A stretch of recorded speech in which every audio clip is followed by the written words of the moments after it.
Rajkot housing board કોલોનીના રહેવાસીઓ દ્વારા સતત બીજા દિવસે વિરોધ, સ્થાનિક કોર્પોરેટરો સ્થળ પર પહોંચ્યા. અહેવાલ સંજય પોપટ. એમાં જે તે સમયે સરકાર દ્વારા કોર્પોરેશન દ્વારા એવું કહેવામાં આવેલું કે ભાઈ તમે રિનોવેટ કરો, તો ઘણા બધા લોકો જેમને સગવડતા છે એમને રિનોવેટ કર્યા છે, ઘણા લોકોને સગવડતા ના હોય એમને રિનોવેટ નથી કરેલા. તો 5 વર્ષથી દર વખતે ચોમાસામાં એવો પ્રશ્ન આવે છે કે મકાન જર્જરિત હોય, પડી જાય, કોઈને જાનહાનિ થાય, કોઈને લાગી જાય તો જવાબદારી કોની? એકચ્યુઅલી છે ને આ મકાન ક્વાર્ટરો જે છે ને એ ગુજરાત ગૃહ નિર્માણ બોર્ડના છે, કોર્પોરેશનના નથી.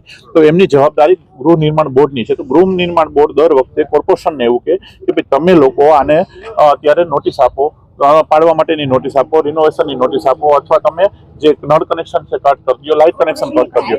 તો જ્યારે એમની જે વાત હોય એ કટ કરવા માટેની હોય છે, તો દર વખતે હોય છે તો એવું કહે છે કે ભાઈ તમે આજનું આમ કરો.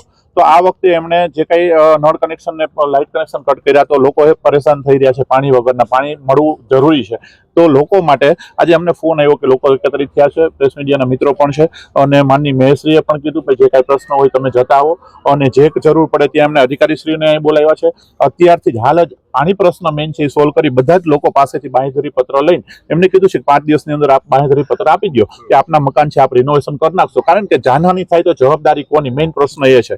તો બાંહેધરી પત્ર લોકો આપી રહ્યા છે. આજે અત્યારથી જ પાણી ચાલુ કરી રહ્યા છે. પાણી ચાલુ છે અને 5 દિવસમાં બાંહેધરી પત્રક બધાના મળી જશે તો ચાલુ રહેશે. બીજું સાથે સાથે અમે ધારાસભ્યશ્રી, મેયરશ્રી અને અમારે ચારેય કોર્પોરેટરશ્રી મળી અને સરકારમાં પણ એવી રજૂઆત કરેલી છે કે ભાઈ ગૃહ નિર્માણ બોર્ડ છે આનું રીડેવલપમેન્ટ કરે, અથવા રીડેવલપમેન્ટ ન કરતી હોય તો કોર્પોરેશનને સોંપી દે, તો કોર્પોરેશન પણ એનો રસ્તો કરી રીડેવલપમેન્ટ કરી અને લોકોની સુવિધા જળવાઈ રહે એના માટેની વહેલામાં વહેલી વ્યવસ્થા થાય એવો બધા પ્રયત્ન કરી રહ્યા છે.